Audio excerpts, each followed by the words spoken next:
तिरंगा यात्रा अगर कोई निकालेगा तो देश की जनता निकालेगी।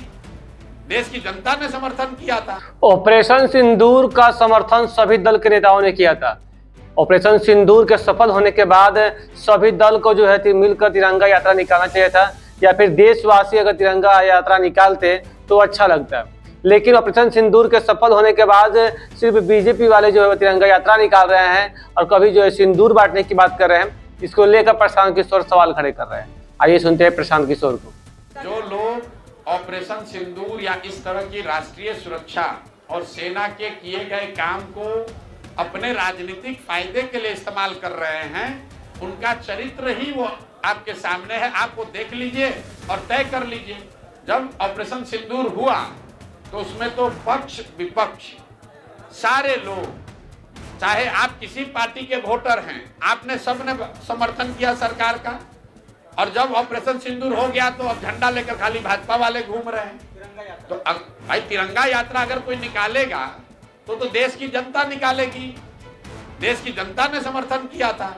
तो जब लड़ाई लगी तो देश की जनता, और जब लड़ाई खत्म हुई तब उसका तिरंगा यात्रा पर एकाधिकार भाजपा वाले ने कर लिया, फिर नया तरीका बना लिया है। आप बताइए कि ऑपरेशन सिंदूर हुआ, उसका परिणाम क्या हुआ, सही हुआ, गलत हुआ, उसकी चर्चा होती रहेगी। उससे बिहार में क्या बच्चों के लिए पढ़ाई की व्यवस्था हो गई? क्या बिहार से पलायन रुक गया? चलिए सिंदूर, ऑपरेशन सिंदूर के ही नाम पर क्या 2-4-5 लाख बिहार के लड़कों को आर्मी में नौकरी मिल गई? तो आप लोग किसी भी चीज को किसी चीज से जोड़ देते हैं। भाई देश में पार्लियामेंट है, विधानसभा है और ग्राम सभा है। तीनों क्यों अलग अलग व्यवस्था बनाई गई है? क्योंकि तीनों को अलग अलग विषयों को डील करना है। पार्लियामेंट का चुनाव हो गया, जनता ने पक्ष और विपक्ष दोनों को चुनकर वहां भेज दिया। उनका काम है विदेश नीति, उनका काम है राष्ट्रीय सुरक्षा। अब जब बिहार का विधानसभा चुनाव होगा तो उस विधानसभा में वो लोग चुनकर जाएंगे जिनका काम होगा कि बिहार में शिक्षा कैसे सुधरे, बिहार में स्वास्थ्य सेवाएं कैसे बहाल हो, बिहार में बच्चों को रोजगार कैसे मिले। उसका ऑपरेशन सिंदूर से क्या लेना देना है? संविधान में राष्ट्रीय सुरक्षा देश का मामला है, बिहार के विधानसभा का मामला।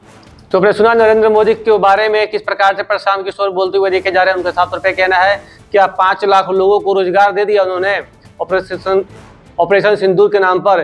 किस बात की जो है वो जय जयकार जो है करवा रहे हैं और अपने से ही जो है वो तिरंगा यात्रा निकाल रहे हैं, और पूरा क्रेडिट जो है वो बीजेपी वाले ले रहे हैं।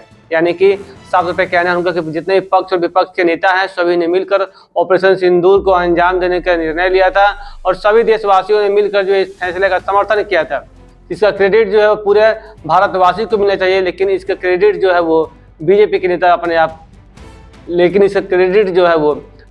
नेता अपने विधानसभा चुनाव में लेने की कोशिश कर रहे हैं। दीक्षांत एडुटेक लाया है दीक्षांत सी लर्निंग ऐप। बने दीक्षांत का चैनल पार्टनर और अर्न करें लाखों रुपए प्रति महीने। चैनल पार्टनर बनने के लिए विजिट करें www.dikshans.com। हमारे YouTube चैनल को सब्सक्राइब और Facebook पेज को लाइक करना ना भूले। धन्यवाद।